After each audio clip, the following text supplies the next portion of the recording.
ഞാൻ പോകുന്നത് ഞങ്ങൾക്കൊരു വെഡ്ഡിങ് ഉണ്ട്. ആ വെഡ്ഡിങ്ങിന് എനിക്കൊരു ഡ്രസ്സ് എടുക്കാനാണ് ഞങ്ങൾ ഈ യാത്ര പോകുന്നത്. ഞാനും എൻ്റെ നാത്തൂനും കൂടെ വണ്ടിക്കത് ആക്റ്റീവയിലാണ് പോകുന്നത്. അതായത് RP മാളിൽ ആടി സെയിൽ വന്നെന്നറിഞ്ഞു.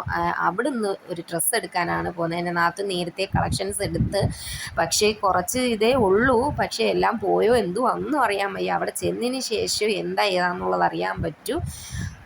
എന്തായാലും അവിടെ ചെന്ന് ഇനി എന്താ നടക്കുന്നതെന്നൊന്നും അറിയാൻ വയ്യ. അന്നേരം ഞങ്ങളിതാ വെച്ച് കത്തിച്ച് പോവുകയാണ്. ഞാൻ അവിടെ ചെന്നിട്ട് നമ്മളെ ബഡ്ജറ്റിന് ഒതുങ്ങുന്ന ഡ്രസ്സാണെങ്കിൽ നമുക്ക് എടുത്തിട്ട് വരാം.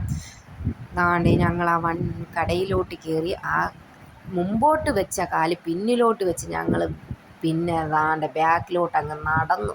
അതായത് അവിടെ ഒന്നുമില്ല. അതായത് ഉണ്ട്, കളക്ഷൻസ് ഉണ്ട്, പക്ഷെ നമ്മളെ ബഡ്ജറ്റിന് താങ്ങൂല മക്കളെ, ഭയങ്കര വില. അന്നേരം ഞങ്ങൾ ആ കൊല്ലത്ത് പോയി. കൊല്ലത്ത് ജോളി സിൽക്സിൽ ആടി സെയിൽ കിടക്കുന്നെന്ന് അറിഞ്ഞു. അങ്ങോട്ടൊന്ന് വെച്ച് പിടിക്കാമെന്ന് വെച്ച് അങ്ങനെ ബസ്സും കാത്ത് ഞങ്ങൾ ഇതാ നിൽക്കുകയാണ്. ബസ് വന്ന് ബസ്സിൽ കയറി. ചെറിയ ചാറ്റൽ മഴ തുടങ്ങി. ഞങ്ങൾ ദാണ്ട് ഈ ബസ്സിൽ പോയി കാഴ്ചകളൊക്കെ കണ്ട് ഇങ്ങനെ പൊയ്ക്കൊണ്ടിരിക്കുകയാണ്. പാർക്കും ഒക്കെ കണ്ട് കോളേജ് ജംഗ്ഷനിൽ പൊയ്ക്കൊണ്ടിരിക്കുകയാണ്. അവിടെ ചെന്നതിന് ശേഷം എൻ്റെ പടച്ചോനെ ദാണ്ട് മഴ മൊത്തത്തിലങ്ങ് വീണ് ഞങ്ങൾ ഓട്ടം മൊത്തത്തിൽ നനഞ്ഞൂറ്റി വാരി. ഇന്ന് കാണിയേണ്ടത് ആരാന്നറിയാൻ വയ്യ.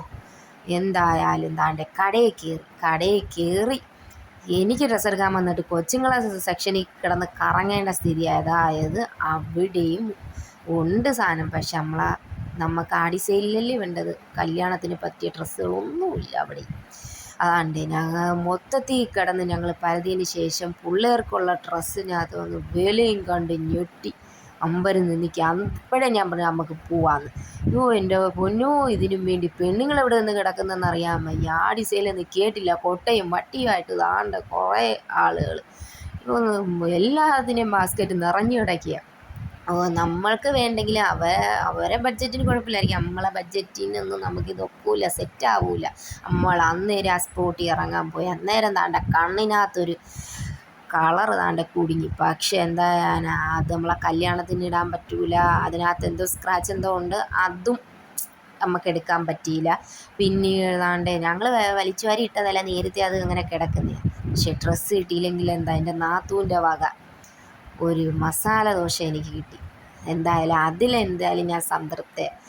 ചുരിദാർ ഇട്ടില്ലെങ്കിലും ദോശ കിട്ടിയില്ലേ, അതും കഴിച്ച് സമാധാനിച്ചിരിക്കുക. അല്ലാതെ വേറെ ഫലമൊന്നുമില്ല. എന്തായാലും കൊല്ലം കറങ്ങി എന്തായാലും ഇന്നത്തെ ദിവസം. അതിനതാണ്. അതിന് ശേഷം ഞങ്ങൾ വണ്ടി എടുക്കാനായിട്ട് RP മാളിലേക്ക് പോയി. RP മാളിൽ പോയപ്പം കുറഞ്ഞ ബഡ്ജറ്റില്ലെങ്കിലും ഒരു ഇച്ചിരിയും കൂടെ കൂടിയ ബഡ്ജറ്റിൽ നമുക്ക് എടുക്കാൻ പറ്റും. അങ്ങനെ 1400 രൂപയ്ക്ക് ഞാനൊരു ചുരിദാർ എന്തായാലും അങ്ങ് ഒപ്പിച്ചു. ബാക്കി വിശേഷം നമുക്ക് പിന്നെ